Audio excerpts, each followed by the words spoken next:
परिचय। रीता का परिवार उसके अंकल का अमेरिका से आने का बेसब्री से इंतजार कर रहा है। उनके शाम को 5 बजे आने की उम्मीद है। रीता बेचैन हो रही है और हर 2 मिनट पर समय पूछ रही है। उसकी मां को लगा कि रीता को घड़ी देखने सिखाने का यही मौका है। इस पाठ में हम समय के बारे में विस्तार से सीखेंगे।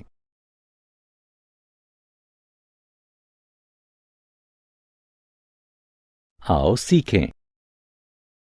घड़ी देखकर समय बताना, बजने के बाद और बजने में बाकी के बीच अंतर करना, पूर्वाह्न यानी एएम और अपराह्न यानी पीएम का सही प्रयोग बताना, 24 घंटे वाली घड़ी का प्रयोग बताना।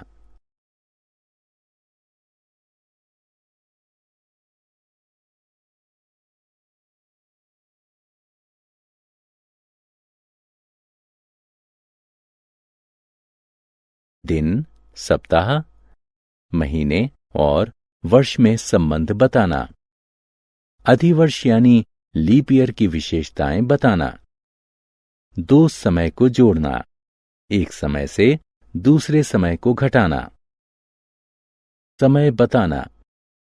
हर घड़ी में 2 मोटी सुइयां होती हैं। उन्हें घड़ी का हाथ कहते हैं। छोटी सुई घंटा बताती है और उसे घंटे का हाथ कहते हैं। बड़ी सुई मिनट बताती है और इसे मिनट का हाथ कहते हैं। यदि आप ध्यान से देखें तो घड़ी के अंकों के बीच में कई छोटे विभाजन होते हैं। एक घड़ी में ऐसे कुल विभाजनों की संख्या 60 होती है। प्रत्येक विभाजन 1 मिनट को प्रदर्शित करता है। पूरी घड़ी का एक चक्कर 60 मिनट यानी 1 घंटे में पूरा होता है। इस घड़ी को देखिए। घंटे का हाथ 4 पर है और मिनट का हाथ 12 पर। अतः समय हुआ 4 बजे। अब इस घड़ी को देखिए। घंटे का हाथ 11 पर है और मिनट का हाथ 12 से छठे विभाजन पर है। इसलिए समय हुआ 11 घंटा 6 मिनट।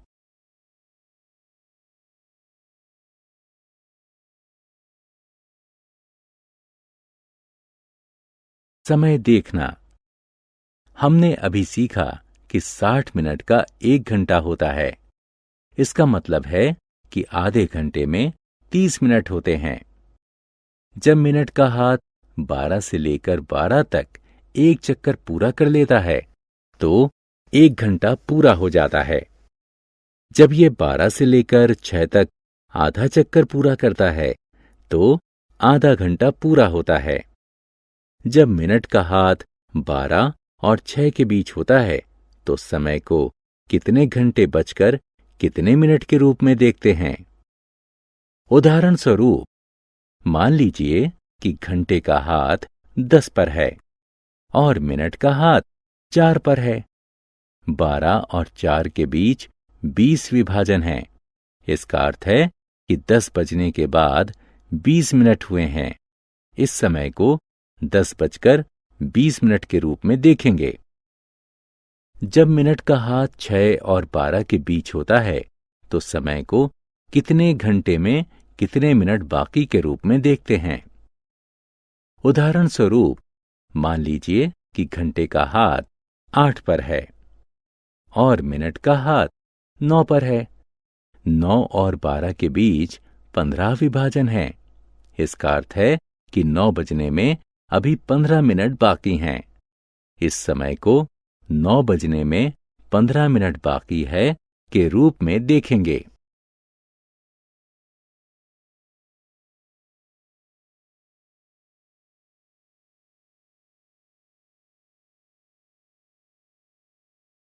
पूर्वाह्न यानी एएम और अपराह्न यानी पीएम। आपकी मां 5 बजे सुबह उठती हैं। आप शाम को 5 बजे खेलने जाते हैं। इसका अर्थ है कि घड़ी दिन में 2 बार, एक बार सुबह और एक बार शाम को 5 बजाती है। यह 1 से 12 तक हर घंटे के लिए होता है। ऐसा इसलिए है क्योंकि दिन में 24 घंटे होते हैं।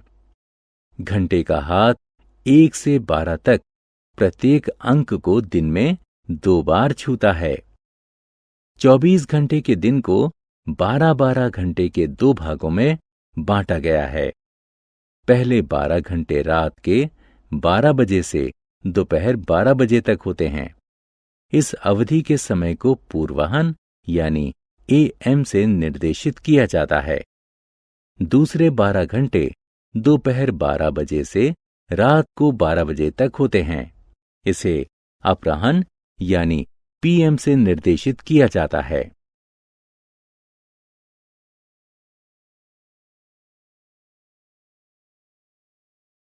चौबीस घंटे की घड़ी।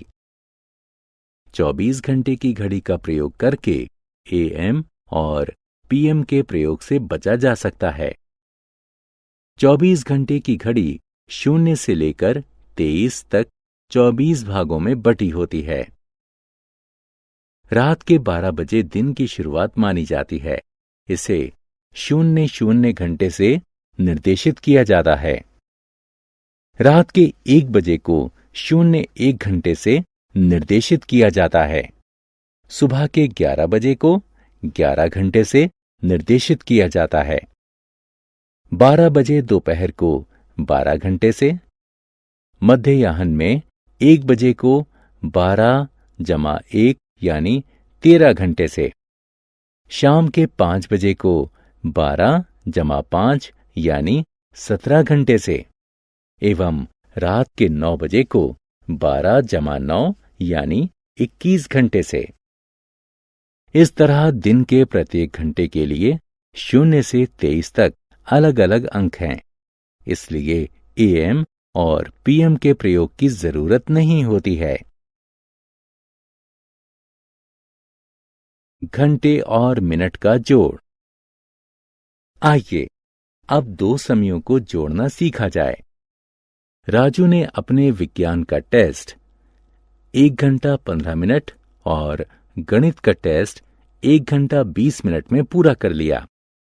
2 टेस्ट देने में राजू को कुल कितना समय लगा?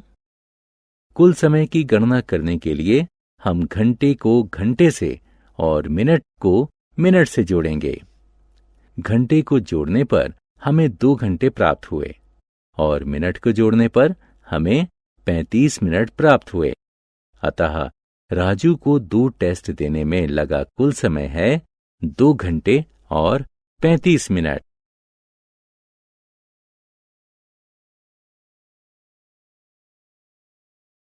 घंटे और मिनट का घटाव। लतिका ने अपना हिंदी और अंग्रेजी का गृह कार्य 2 घंटे 35 मिनट में पूरा कर लिया। हिंदी का गृह कार्य 1 घंटे 15 मिनट में पूरा हो गया था।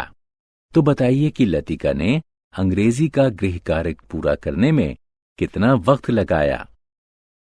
हिंदी के गृह कार्य में लगे समय को हिंदी और अंग्रेजी के गृह कार्य में लगे समय से घटा दीजिए।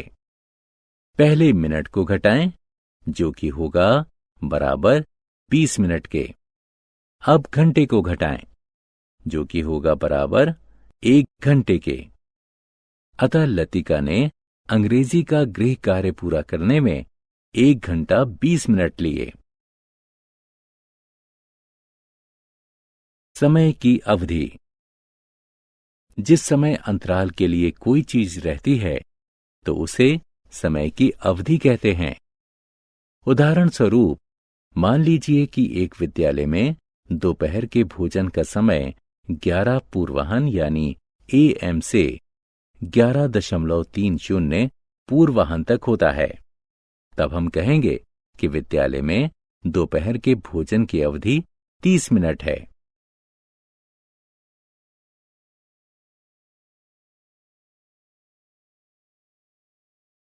लगभग समय। घड़ी को देखिए, क्या आप समय बता सकते हैं? अभी 10:30 नहीं हुए हैं, लेकिन यह 10 0.30 के बहुत करीब है, अतः समय लगभग 10:30 है। लगभग का अर्थ ठीक वही नहीं होता, लेकिन उसके बेहद करीब होता है। दिन, सप्ताह, महीना। समय सिर्फ घंटे, मिनट और सेकंड ही में नहीं मापा जाता, बल्कि दिन, सप्ताह और महीनों में भी मापा जाता है।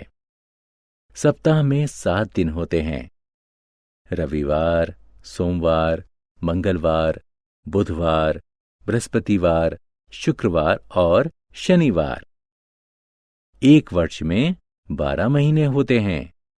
जनवरी, फरवरी, मार्च, अप्रैल, मई, जून, जुलाई, अगस्त, सितंबर, अक्टूबर, नवंबर और दिसंबर।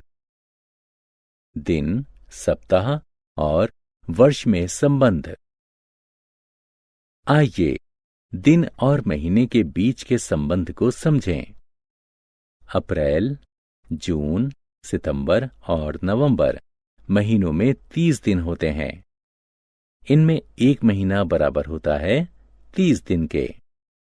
जनवरी, मार्च, मई, जुलाई, अगस्त, अक्टूबर और दिसंबर महीनों में 31 दिन होते हैं। इनमें एक महीना बराबर होता है 31 दिन के। फरवरी में 28 दिन होते हैं। एक वर्ष में 12 महीने होते हैं। इसका अर्थ है कि 12 महीनों में 365 दिन होते हैं। एक वर्ष में सप्ताह। एक सप्ताह में दिनों की संख्या 7 होती है।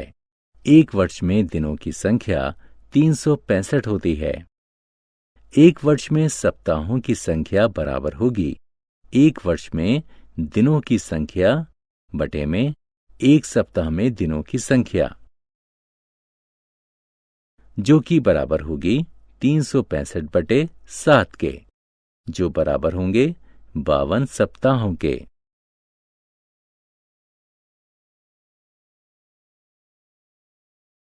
अधिवर्ष यानी लीप ईयर की आवश्यकता।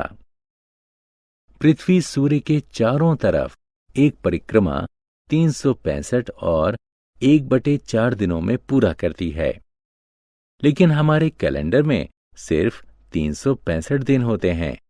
अतः प्रत्येक वर्ष 1/4 दिन बच जाता है, जो कि 4 वर्षों में मिलकर 1 बन जाता है। इसलिए प्रत्येक 4 वर्षों के बाद फरवरी महीने में एक अतिरिक्त दिन दिया जाता है। ऐसे वर्ष को अधिवर्ष यानी लीप ईयर कहते हैं। अधिवर्ष में फरवरी 29 दिन की और वर्ष में 366 दिन होते हैं। दिनों की संख्या की गणना। आइए बच्चों, दिनों की गणना वाला एक सवाल हल करें।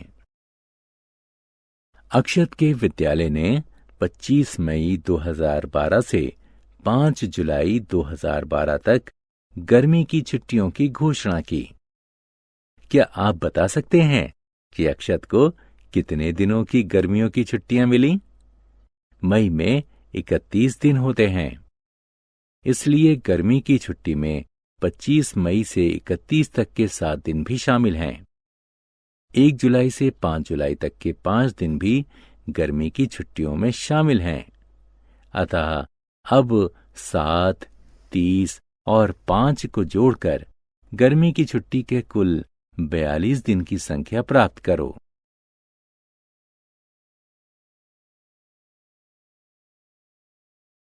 हमने क्या चर्चा की?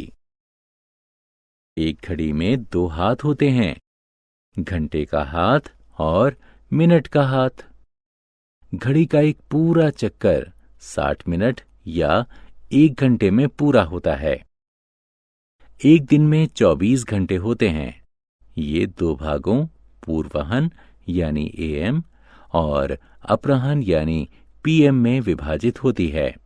हम 24 घंटे वाली घड़ी का प्रयोग करके पूर्वाह्न यानी एएम और अपराह्न यानी पीएम के प्रयोग से बच सकते हैं।